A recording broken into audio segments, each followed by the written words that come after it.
What's going on, y'all? Just gonna give it another second for people to join in, but appreciate you all for tuning in, especially on late notice. Let's make sure we got everything ready to go. Let's see. Okay. All right. We'll give it about another 30, 45 seconds. Let's see. Hopefully everybody's week or start of the week is going good. All that good stuff. Let's see. Got to pull up the ad reads real quick. Heck, might as well be ready to go. Give me just 1 second. All right. Pull it up. Okay. The Louisville Cardinals are doing something that they've never done before when they compete in the ACC Championship game on Saturday. On today's episode of the Locked On Louisville podcast, we're talking about Jeff Brohm's team looking to make a statement in Charlotte against the Florida State Seminoles. With that being said, let's get right on into the show. You are Locked On Louisville, your daily podcast on the Louisville Cardinals. Part of the Locked On Podcast Network, your team every day. Welcome in, everyone, to another episode of the Locked On Louisville podcast. I'm your host, Dalton Pence. Today's episode brought to you by FanDuel. Make every moment more. Right now, new customers get $150 in bonus bets with any $5 winning money line bet. That's a $150 back if your team wins. Visit FanDuel.com/locked on to get started today. As always, I want to take this time to personally thank you all for making us your first listen of the day. Just a reminder that the Locked On Louisville podcast is free on all streaming services 5 days a week, your team every day. Well, it is finally championship week. The Louisville Cardinals will square off against the Florida State Seminoles in prime time on Saturday, 8 o'clock, first kick against Florida State down in Charlotte. We're going to talk about what's at stake here. Louisville looking to make that statement. We'll also talk about the Florida State offense. Obviously, no Jordan Travis. Tate Rodemaker is the quarterback for Mike Norvell's team. We'll talk about still how deadly that offense can be. And then we'll talk about the players to watch for the Cardinals, both on offense and defense. So, starting off, the main thing here for Louisville is bouncing back. And we talked about on yesterday's show about how it's not just clear-cut an emotional thing. It's not necessarily just emotional because Elkhard's comments, our defense needs to be consistent. That just kind of goes to show you that it's not an emotional bounce back, or not just an emotional bounce back. This team really hasn't been playing their best ball over the past couple of weeks. So it's obvious that there is needing to be some sort of a reset, some alteration of potential scheme, personnel, whatever may have you. Obviously, that is a question for Jeff Brohm and company to make those decisions on how to improve this defense. But to make matters pretty clear, I mean, it wasn't just a defensive issue on Saturday, although it was. I think a lot can be contributed to that. But I think Louisville just got beaten all three aspects of the game. But we're past that point. It's now about focusing on bouncing back. If you're new to the show, if you have been following the show for a long time, you know that one thing that I like to do when just beginning to discuss a matchup against a certain team, I like to talk about what is at stake. And for the first time ever, you're having a completely different discussion about what's at stake because you've never played in the ACC Championship game at all up until this point. Now, maybe that loss to Kentucky takes away some of the glamour of the conference championship because of a top ACC team losing to mid-table SEC squad, although I will contribute a lot of that to simply being a rivalry. And I wouldn't let it take too much of the significance away from this game. But make no mistake about it, there is a lot at stake here. Even though it was a rough regular season finale, there's still a lot at stake. You're 10-2. You have a primetime matchup against a team that is looking to punch its ticket to the college football playoff. Yes, the elephant in the room is that Florida State does not have their star quarterback, Jordan Travis. And like I said on this show multiple times, we wish him the best recovery, wish a quick, speedy recovery for him. But this is still a Florida State offense that we're going to talk about in the next segment that can still give you problems both on the ground and through the air. So, yes, there is something that needs to be addressed. That is, the starting quarterback is out, but you still have a quarterback that has shown that he can go out and win you games. Specifically, he came into the game when Travis got hurt in 2022 and took down the Louisville Cardinals at Cardinal Stadium. So it just goes to show you that he has the talent, went into the swamp, and it wasn't pretty. He didn't have the greatest game, but the Florida State offense did what it needed to do to win. Main thing here, what's at stake, is that Louisville has a prime opportunity to make a statement against Florida State. The table is set. Now, obviously, you don't have any – you're not in contention for a playoff spot any longer, although I would suggest that you probably weren't going to be anyway if you beat Kentucky, because I truly felt like Louisville was always going to be on the outside looking in no matter what happened, because the Cardinals needed more teams to lose. And I just don't necessarily think they would have been in that discussion too large. So main thing for me is that you have a statement, 8 o'clock kickoff, with a good amount of people across the nation watching a conference championship game. A lot of people by default are going to be watching this game because of Florida State, naturally because of the implications that this has on the playoff, right? There's going to be a lot of fans of teams that are on the outside looking in, like Ohio State, potentially Alabama fans, potentially Texas fans, and then you're going to have your other fans that are around there as well, Georgia, Michigan, Washington, Oregon, all the teams that are in contention. There's going to be a lot of focus simply due to the fact that there is a ton riding on this particular game in terms of college football implications. So by nature, you have an opportunity to flip the script. You have an opportunity to go out there and say, whoa, wait a minute. We're talking about Florida State in the playoff. Let's relax, because, we're here to play as well. Now, Florida State is a less than, I think at the moment right now, less than 3-point favorite on most sites. I've seen them as high as 4.5. So it's a little bit bouncing back and forth, but Florida State will be the favorite when this game kicks off on Saturday. But you know what happens if you win the game. You, number one, show the nation that, hey, look, we lost to Kentucky, sure, but we turned around and we beat a Florida State team. It's the same thing like Pittsburgh.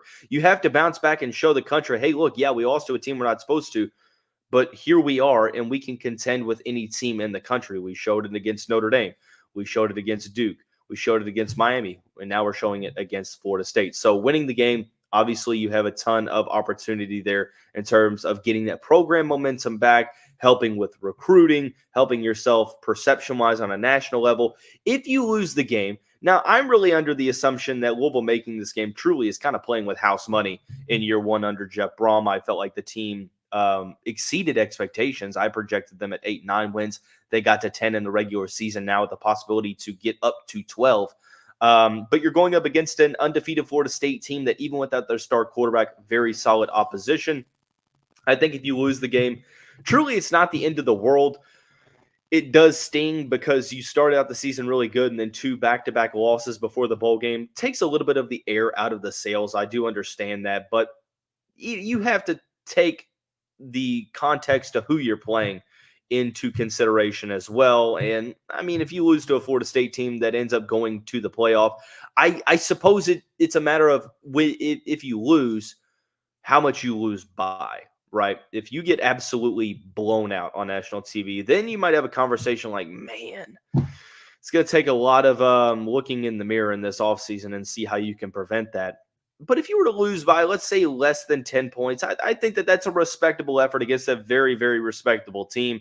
And I'm not saying that I'm okay with a loss by any stretch of the imagination, but I wouldn't necessarily be claiming that the sky is falling. I think that that's just what's at stake from a losing perspective. You lose maybe a little bit of momentum.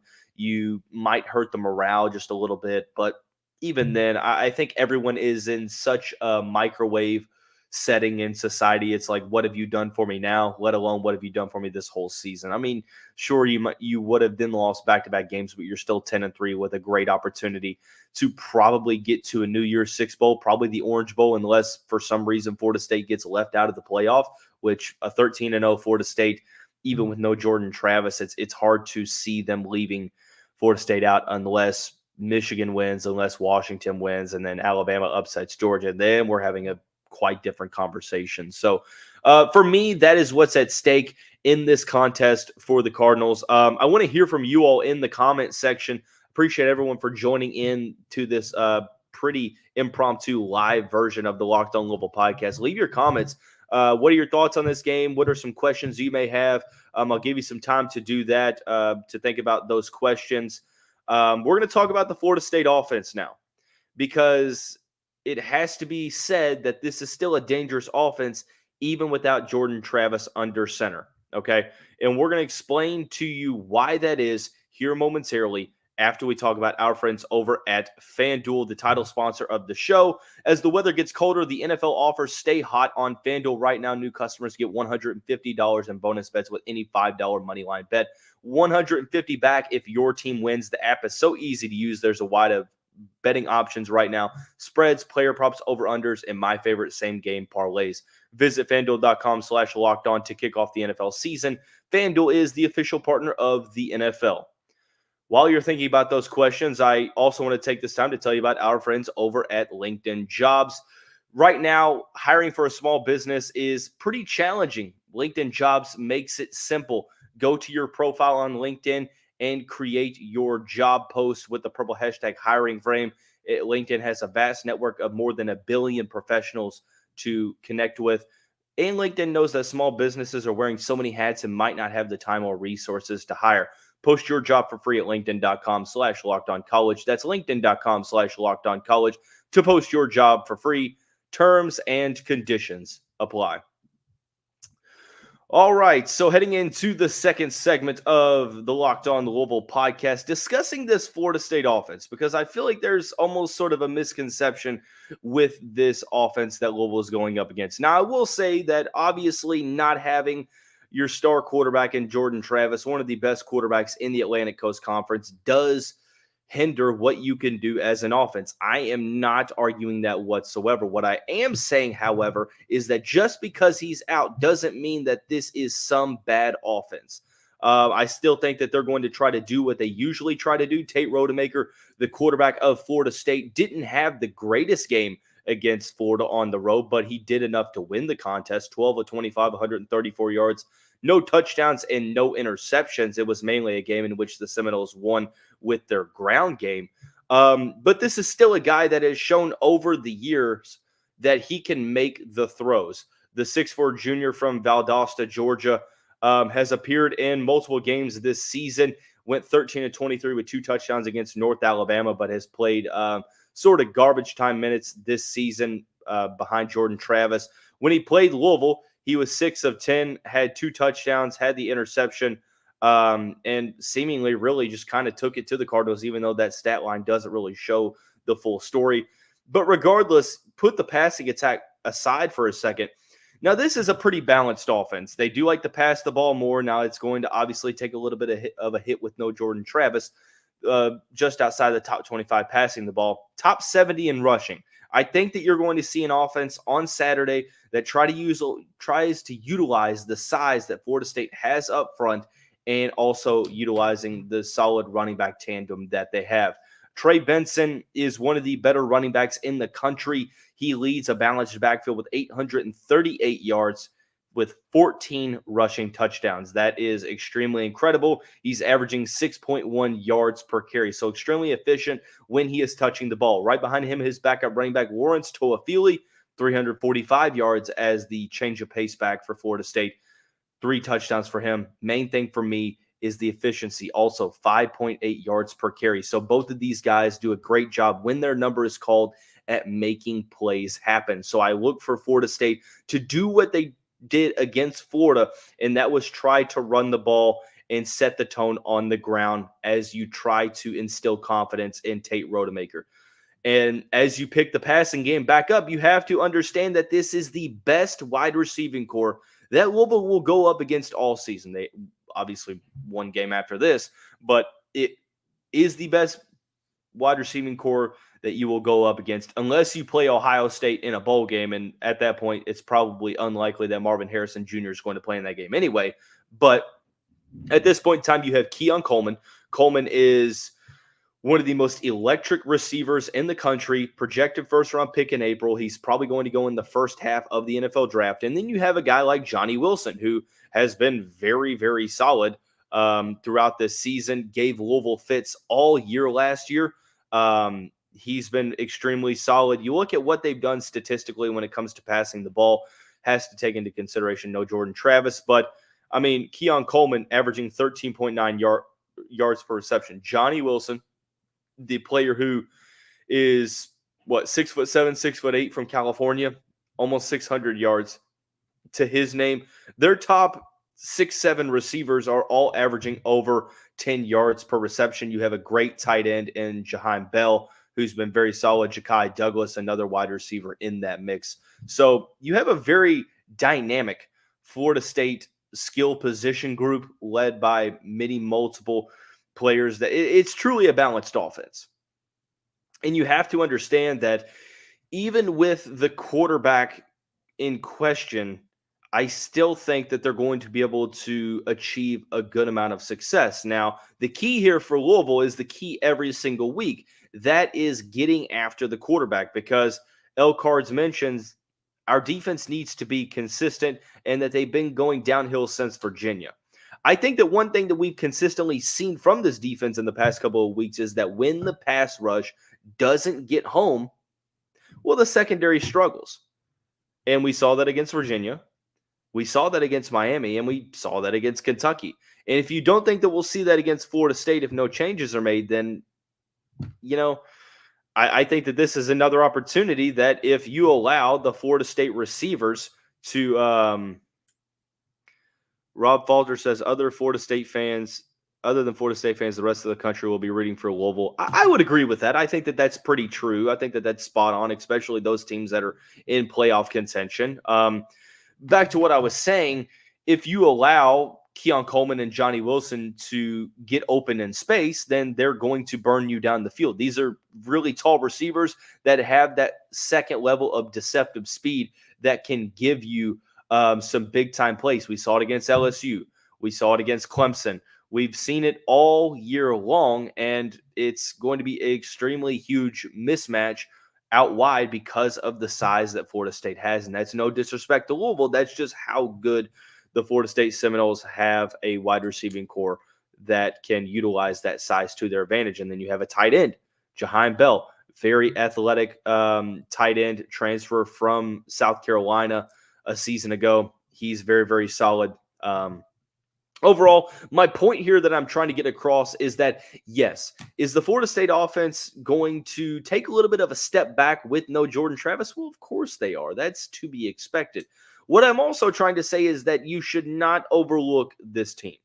And maybe you're not because they have a good defense, but definitely don't overlook their offense, because their offense has a ton of key skill guys that can really, really take the top off a defense, and it's going to be critical that this Louisville defense, in turn, number one, gets after the quarterback. This is a Florida State offensive line that gives up about just under 2 sacks a game, 45th in the country. 46th in the country. They give up less sacks per game than Louisville does, so pretty impressive offensive line statistics. They need the linebacker play to be better. Can't miss many tackles, especially out in the flat. And they also have to do a good job of, number one, limiting the big plays, which has sort of been the mantra over the past couple of weeks is stopping the big plays that you've been giving up. So that, for me, is the main thing for the Cardinals in this performance, getting after the quarterback and limiting the big plays. But final segment, we'll be addressing the players to watch for the Cardinals. There are 2 offensively, and then there is a position group on the defensive side. And we'll get into that here in a second. Like I said, this will be the final segment of the show, so please leave any comments that you may have, any questions you want answered. I'll answer them at the end of the show. Before we get into the final segment, I want to tell you about a great opportunity with our friends over at Prize Picks. Prize Picks is the largest daily fantasy sports platform in North America. It's the easiest and most exciting way to play DFS. It's you against the numbers. You pick more than or less than on 2 to 6 player stat projections and watch the winnings roll in. For me, the main thing is the combo projections across football and basketball. So one thing you can do is take LeBron James and Travis Kelce at a 10.5 combo of 3-pointers made and receptions. No other platform utilizes that. My favorite thing about Prize Picks is the reboot policy. So literally, if one of your players gets injured in the first half, doesn't come back in the second, then that player gets rebooted. Look, Prize Picks is the only daily fantasy sports platform that does that. So utilize that. Go to prizepicks.com/lockedoncollege. Use the code LOCKEDONCollege for a first deposit match up to $100. Once again, prizepicks.com/lockedoncollege using the code LOCKEDONCollege for $20. For a first deposit match up to $100. Sorry, completely looking at the wrong thing on the screen. But nonetheless, final segment of this live episode of the Locked On Louisville podcast. We're talking about players to watch for the Louisville Cardinals. Offensively speaking, I think that it's 2 guys. And the only reason that I think it's 2 guys is because I don't necessarily know who is going to get the most carries. Obviously, by that, you can understand that it is Jawar Jordan and Isaac Guerendo. Florida State's rushing defense, not great, but not pedestrian either. I would say that it's above average to good, 45th in the country, allowing just over 140 yards per contest. Jawar Jordan bounced back a little bit. Obviously, he's still not fully healthy, as you can tell, but he got 2 rushing touchdowns last week against Kentucky. Isaac Guerendo has really been succeeding in the amount of opportunities that he's been given. So offensively, for me, those 2 are the players that I am watching for on this Cardinals offense, because with the solid pass rush that Florida State has, led by Jared Verse and company, I look for Louisville to try to set the tone at the line of scrimmage like they usually do. If they're able to run the ball effectively, I think that, number 1, it allows you to control the game at your own pace. Number 2, it allows the pass to play off of the successful running game. So for me, like I said, 2 players here. Maybe I'm cheating, talking about players to watch. I don't give a damn. It's the 2 running backs. I don't necessarily know what the status of Jawar Jordan is. Jeff Brom and company do a great job of keeping injury news extremely close to vest. So it's really hard to truly understand how healthy or not healthy he is. But Isaac Guerendo, regardless, I think is going to play some sort of a role in this contest. So the main thing for me offensively is that I'm looking to get this ground game going, and it's led by Jordan and Guerendo. The Cardinals need both of them to have solid performances against a Florida State team that has a very, very stingy defense. So speaking of defense, going to the other side of the ball for Louisville, I think that it's pretty clear. The player to watch for, I guess you could say the position to watch for, is the secondary. The secondary has really not been all that great since the Virginia Tech game. They struggled against Virginia. They struggled against Miami.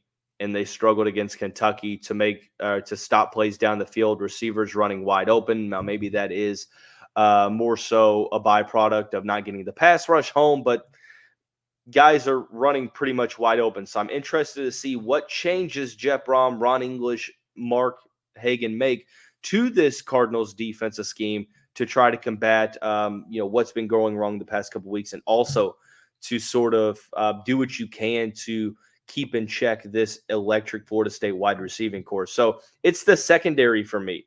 It's whoever's playing in the back half of the defense. I think that the main way that Florida State could really blow this game open is if you allow them to make big plays throwing the ball down the field. I trust the Cardinals rushing defense for the most part. Now, granted, they gave up some big-time plays. More specifically, the run to Ray Davis at the end of the game for the go-ahead touchdown.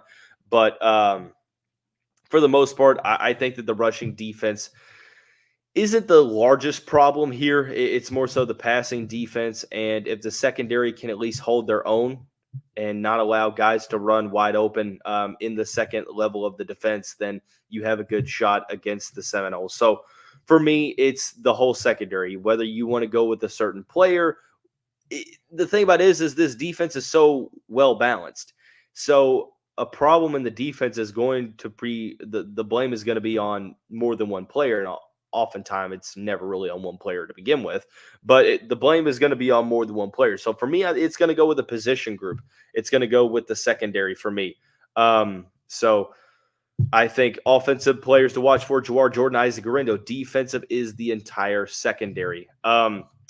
But that's all I got for this episode of the show. I want to thank you all again for tuning into this live episode of the Locked On Louisville podcast. Looking to do more live episodes so you all have a chance to interact in the comments. If you're listening to this or watching this afterwards, thanks for tuning in. Thanks for making Locked On Louisville your first listen every day.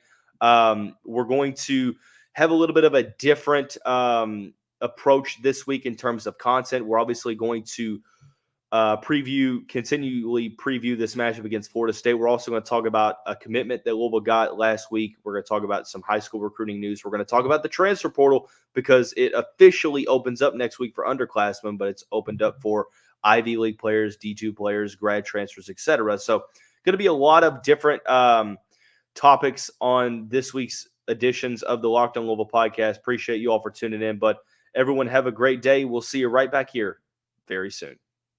Go Cards.